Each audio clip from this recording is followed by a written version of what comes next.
In today's video, I want to give you an inside look of my financial planning process using a case study of Mark and Lisa. Just a quick disclaimer, Mark and Lisa are hypothetical people. However, this example is based on real life people. So who is Mark and Lisa? Well, Mark is 58 years old and makes $120,000 at his job, and Lisa is 56 years old and makes $100,000 per year at her job.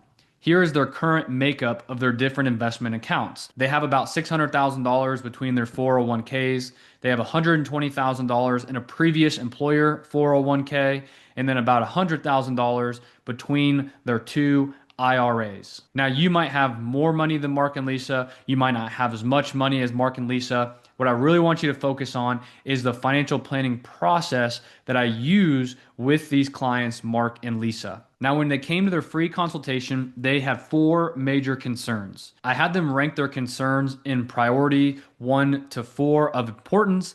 However, as you can see from the screen here, my financial planning software has tons of different priorities, worries, concerns that I talk through with each of my clients to help rank an order of importance for them specifically. But when Mark and Lisa came to me, their biggest concern, their number one concern was, when will we be able to retire? Their second concern was, will our money last us through retirement? Their third concern was related to stock market volatility, and they were worried that that could disrupt their retirement plan. And their fourth concern was related to Social Security, on when do we claim Social Security? So my planning approach with Mark and Lisa started with retirement planning modeling. This is really the backbone of what I do. I spent time talking with Mark and Lisa, asking them questions, getting answers, helping me understand when they would like to retire. What is the earliest you would want to retire? How much do you want to spend in retirement?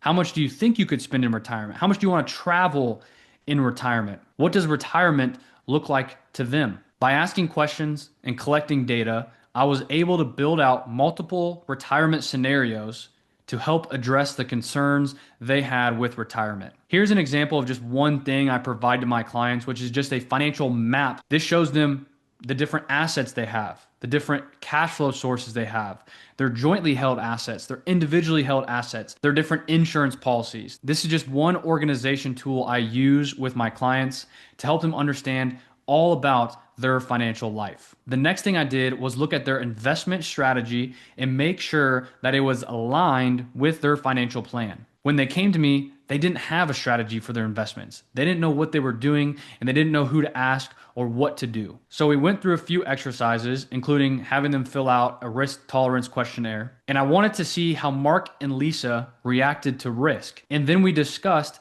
how we have to balance risk and reward with our investment strategy. Another thing we discussed is the sequence of returns risk for soon-to-be retirees. This image on the screen gives a great example of sequence of returns risk. Both Miss Green and Miss Red have $1 million in an account at age 65. They both plan to take $50,000 a year fixed from their portfolio until it runs out of money. It's also important to note at the bottom of the image that they both averaged a 6% rate of return. So they both have the same average rate of return, but each year the returns are different. And the difference in this image is that Miss Green's returns and Miss Red's returns are flipped. So the first year of returns that Miss Green got, Miss Red got in the last year, and vice versa. It is flipped all the way down, even though they both averaged 6% return, but the sequence of returns are different. And due to that sequence of returns, unfortunately,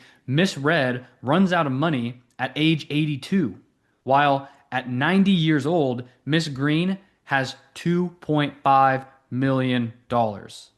This is how sequence of returns can affect those that are soon to be retirees. So I talked to Mark and Lisa about how do we plan for the sequence of returns risk. I also spent some time talking about the fragile decade. The fragile decade is a common phrase that financial planners use to explain the 5 years before retirement and the 5 years after retirement. This fragile decade is very important because the sequence of returns that you get in this 5 years before and 5 years after retirement can have long-lasting effects on your retirement plan. So I spent some time with Mark and Lisa talking through how do we plan to prepare for this fragile decade. Another thing I talked to Mark and Lisa about is some tax planning ideas. Since 100% of their money is in what's called pre-tax accounts, traditional IRA, traditional 401k, since 100% of their money is in those types of accounts and yet to be taxed, we discussed the potential for future Roth conversions in years before they claim Social Security, but after they retire. As you can see from the image on the screen, this is not Mark and Lisa's situation. This is just an example. However, on the screen, there may be some low income years early in retirement that could be a great opportunity to do some Roth conversions. Just to talk a little bit more about tax asset location, I'm not talking about diversification within your investment account. I'm talking about the account themselves. There's tax deferred accounts like a traditional IRA or traditional 401k. There are tax free accounts like a Roth IRA or Roth 401k. And then there's taxable accounts. This is just like a taxable brokerage account. So I spent some time with Mark and Lisa talking about how having money in each of these account types could be a great thing for tax planning in retirement. In the first few meetings with Mark and Lisa, I didn't cover everything. There are so many things to talk to them about. So I just want to highlight a few things I plan to talk to Mark and Lisa about in future upcoming meetings. While in the first few meetings, I didn't talk about their worry about Social Security, I do want to very quickly bring that up, talk to them about Social Security claiming, and build them out a personalized plan that fits their financial plan on when to claim Social Security. As we get closer to age 65, I want to talk about Medicare and explaining how that works, as well as IRMA, which stands for Income Related Monthly Adjustment Amount, and how your modified adjusted gross income can affect your premiums that you pay for Medicare Part B and Part D. I also want to spend some time in future meetings talking about RMDs, even though those are in your early 70s. I do want to talk about the future potential tax implications of RMDs, and we can plan for that by knowing that number can help us with looking at and analyzing potential Roth conversions. Even though Mark and Lisa are happy at their jobs today, maybe in a couple years they want to retire. Maybe they want to retire in their early 60s. So I want to review their plan annually, talk to them, have discussions about retirement or slowing down at work. And as we get closer to retirement, I want to start building out their portfolio withdrawal strategy by bucketing their money based on timeline of need. And I also understand that life happens. This financial plan that we built out, things change. Life throws us curveballs. We lose jobs, we get new jobs, we change our plans, things change.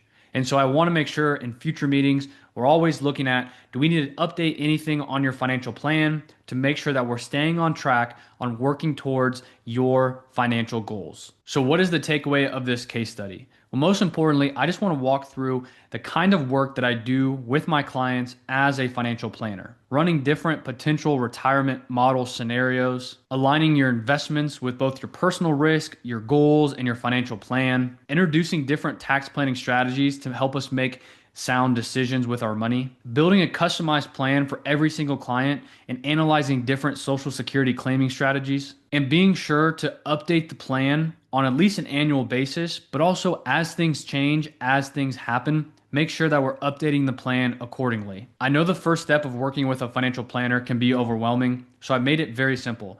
If you want to set up your free consultation, below this video is a link to fill out some information, tell me a little bit about yourself and what you're looking for. Once you fill that out and submit it, I will reach out to you to find a time to meet and discuss and see how I'm able to help. This initial free consultation is no commitment, no pressure, and no cost. It's just an opportunity for me to understand more of what you're looking for and how I may be able to help. Thank you so much for watching this video, and I'll see you in the next one.